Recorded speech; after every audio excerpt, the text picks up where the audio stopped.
friends, this is Devyani from freshersworld.com. Welcome to the session. Today we are going to talk about a transition that a campus student can make to corporate. For that there are many parameters.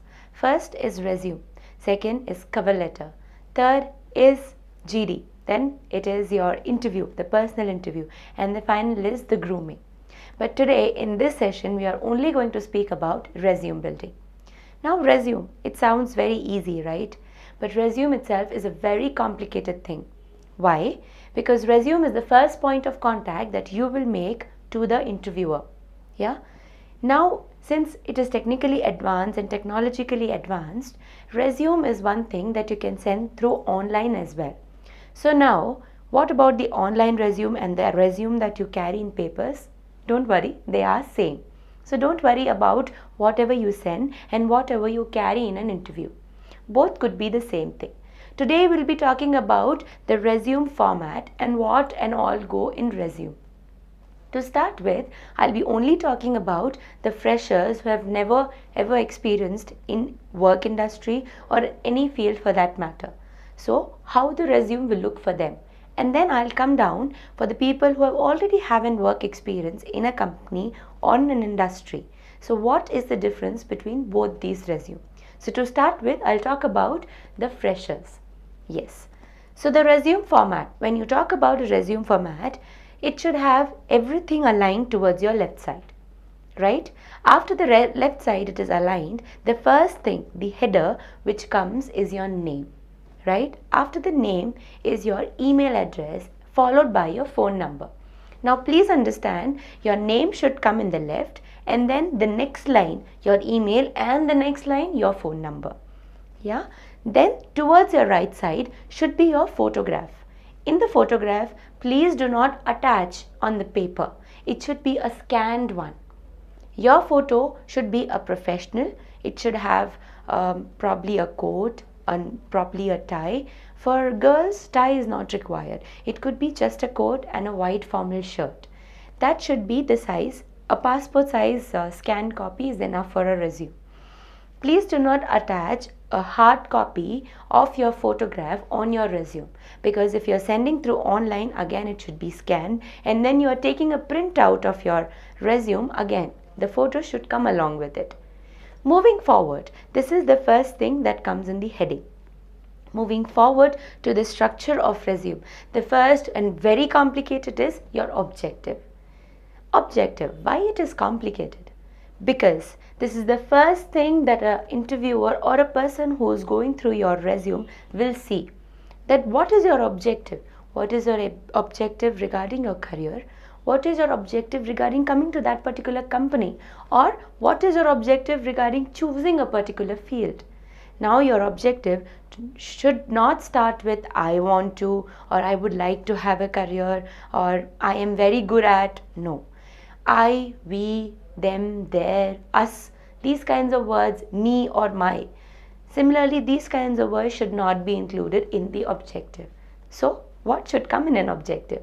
A very simple, please use articles, use preposition. Now, what are these? Now, to start with, the objective could be seeking a position in. Yeah, or to seek a position in.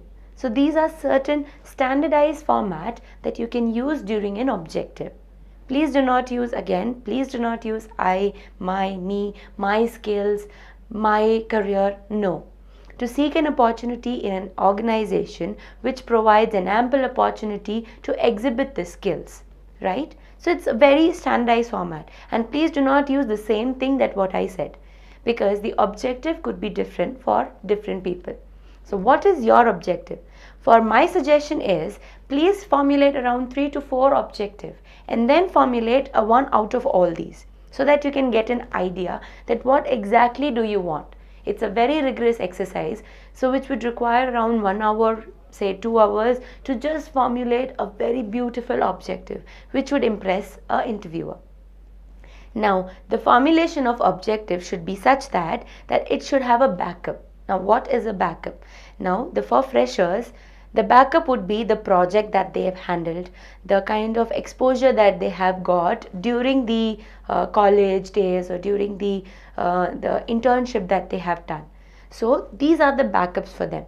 Now what they have learned out of those internship or the projects and so on and so forth, whatever they have learned should come in the objective that they were interested in. For say they were interested in marketing, to seek a position in marketing field, right, could be an objective. Now if you have done something in HR field, then you can say to seek a position in HR field, and so on and so forth. You can formulate your objective. Again, formulating an objective is a very rigorous task. Please take out your time and formulate around 3 to 4 objectives and then come up with one particular objective. Moving forward, after the objective comes the academic qualifications. Yeah, in the academic qualification you should have around 5 sections. In those 5 sections, that will be vertical. The first section will include course. What course have you done? And then the name of the institution from where you have done. Then comes the board. Which board did you pass from? After that comes your percentage. Which percentage? So around 4 sections are enough for that matter, for our freshers to come in.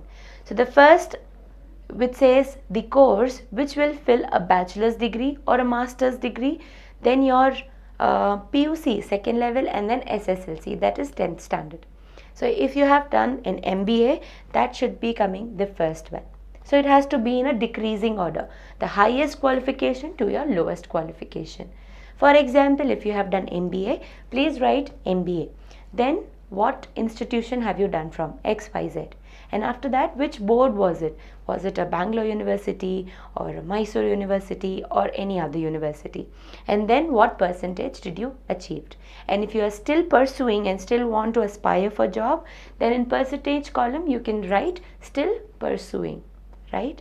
After that comes your bachelor degree, then your 12th and your 10th. The same has to be followed. The same pattern has to be followed.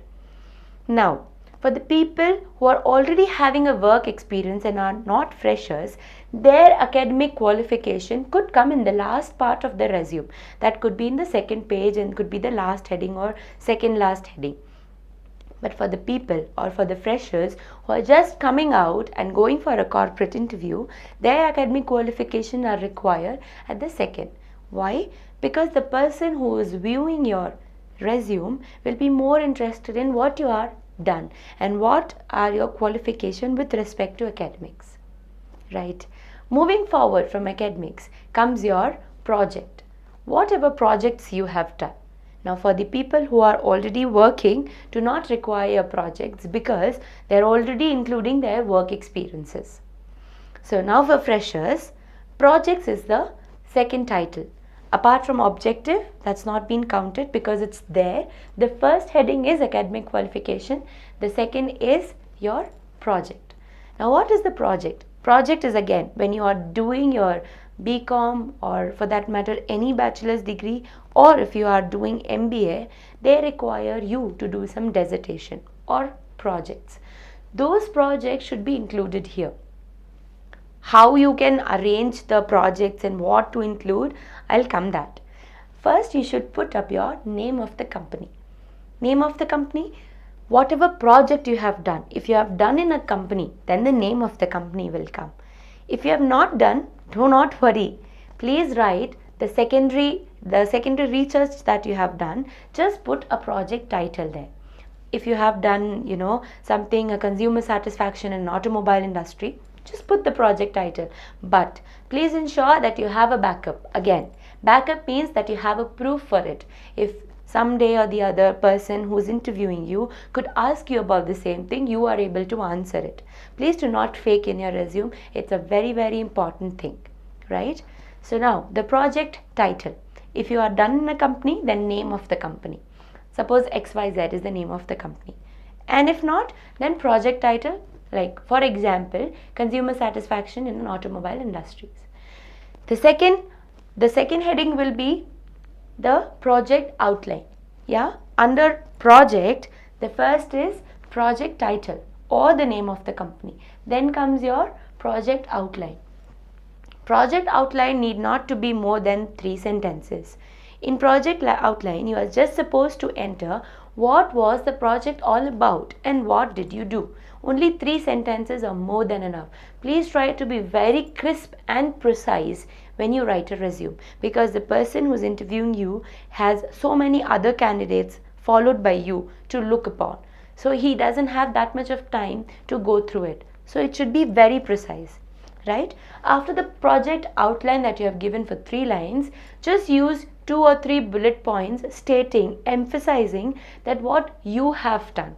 For example, if you have done a consumer satisfaction in automobile and you were as an HR internee, then you would mention you were involved in payroll packages, you were involved HR analytics, or probably in hiring process or filtering process or screening process, and so on and so forth. You cannot add as much as you can, but try to be very crisp and precise. 2 to 3 bullet points are more than enough to tell what you have done in particular project. So those 3 or 2 bullet points are something which an interviewer will see and will bang on.